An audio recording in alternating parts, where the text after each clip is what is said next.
हो बटन हमर खो यही लिखे हैं आ रंग के चाहता समान गोले गोले कि रंग के चाहता समान गोले गोले अरे खाई के मटन हो बटन साला खोले ये हमार वेब म्यूजिक कंपनी से बड़ा सुंदर गाना आइल बा। हाँ जी। और हुआ सबके प्यार आशीर्वाद भी मिला था। देखी अभी गाँव से पहले आ गई नामे से बड़ बात का हुई बटन खोले खाती। अच्छा सुरेंद्र ठेकेदार जी के देखी दिल कितना बड़का बा पंसैया निकाल के ले ले है उराव भौसुर जी लगे सुरेंद्र जी भौसुर जी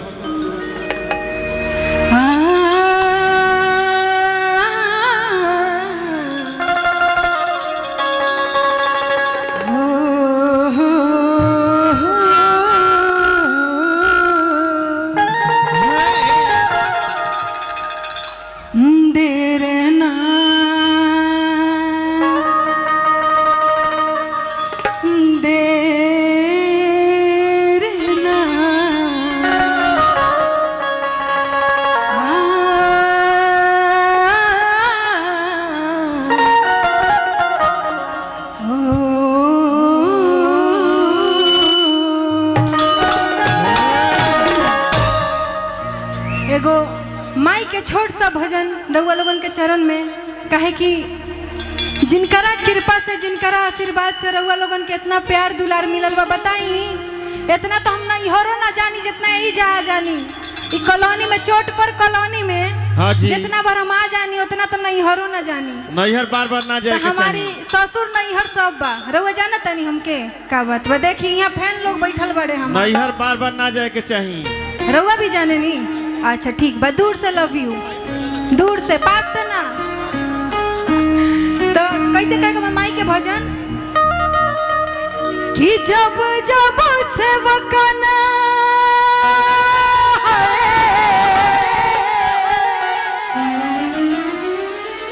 कि जब जब से वकना पे आइले संकट आ भइले सहाय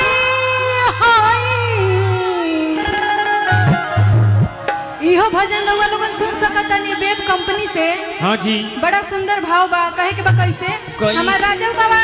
बड़ा दूर दूर रहता रे बुझाता प्यार कम हो गइल बा इनकर हमरा प्रति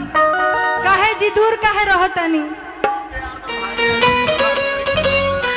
कहे के बा कि जब जब सेवकन पे आइले संकट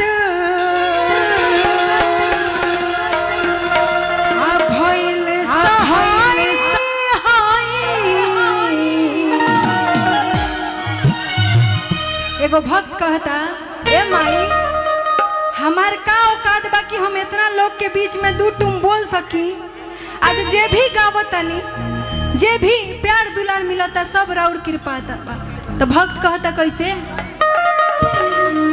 कि बिगड़ल कमावा जे बनावे सरस्वती माई होई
हमर कमवा माई हाई बिगड़ल कमवा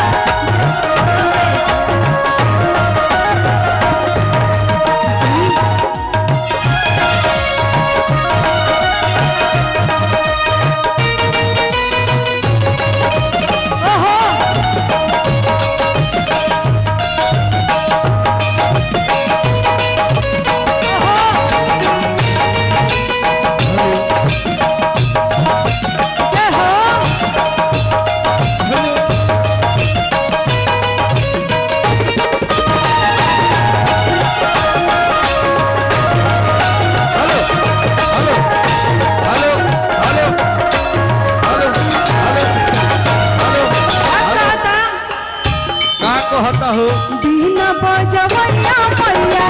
ज्ञान के भंडार जी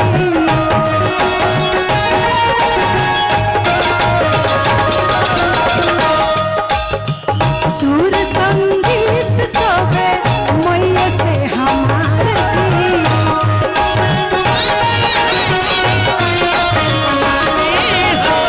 बिना बजवैया